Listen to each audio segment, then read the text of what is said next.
Hello दोस्तों, KGS legal adviser channel में आपका हार्दिक स्वागत है। और आज हम प्रस्ताव को देखने वाले हैं कि प्रस्ताव क्या होता है, प्रस्ताव के आवश्यक तत्व क्या होते हैं और इसकी परिभाषा क्या होती है।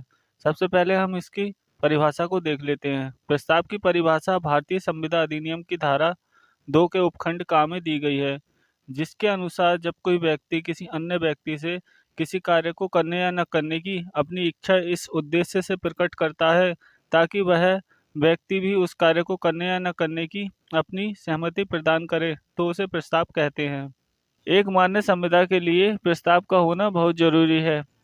एक मान्य प्रस्ताव और उसकी स्वीकृति संविदा के आधार होते हैं। सामान्य भाषा में कहें तो प्रस्ताव किसी व्यक्ति की उस अंतिम इच्छा की घोषणा को कहते हैं जिसके द्वारा वह व्यक्ति किसी कार्य को करने या न करने के संबंध में दूसरे व्यक्ति से उसकी स्वीकृति प्राप्त करना चाहता हो। चलिए इसे उदाहरण से समझते हैं। जैसे आ वा से कहता है कि वह अपना घोड़ा बा को 1,000 रुपये में बेचना चाहता है। यह एक प्रस्ताव होगा क्योंकि यहाँ पर आ प्रस्तावकर्ता ने बा स्वीकृता को इस इरादे से कहा है ताकि वह उसका घोड़ा खरीदने की अपनी स्वीकृति दे दे। चलिए इसे और आसान भाषा में समझें। जैसे मान लो आपके पास कोई बाइक है जिसे आप बेचना चाहते हो।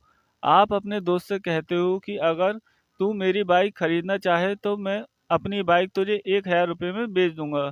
यह तुम्हारे द्वारा दिया गया तुम्हारे दोस्त के लिए प्रस्ताव होगा। प्रस्ताव को इंग्लिश में प्रपोजल और ऑफर दोनों कहते हैं। चलिए प्रस्ताव के आवश्यक तत्वों को देख लेते हैं कि प्रस्ताव के आवश्यक तत्व क्या क्या होते हैं। सबसे पहला आवश्यक तत्व है प्रस्ताव का। प्रस्ताव में प्रस्तावकर्ता द्वारा किसी कार्य को करने या न करने की इच्छा प्रकट की जानी चाहिए।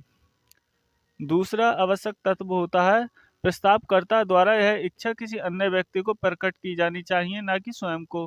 कोई व्यक्ति स्वयं से प्रस्ताव नहीं कर सकता, इसलिए प्रस्ताव में दो पक्षों का होना जरूरी होता है।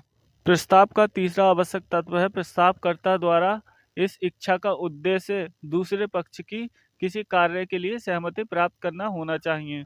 चलिए यह वीडियो यहीं समाप्त होती है। अगली वीडियो में हम प्रस्ताव संबंधी वैधानिक नियमों को देखेंगे।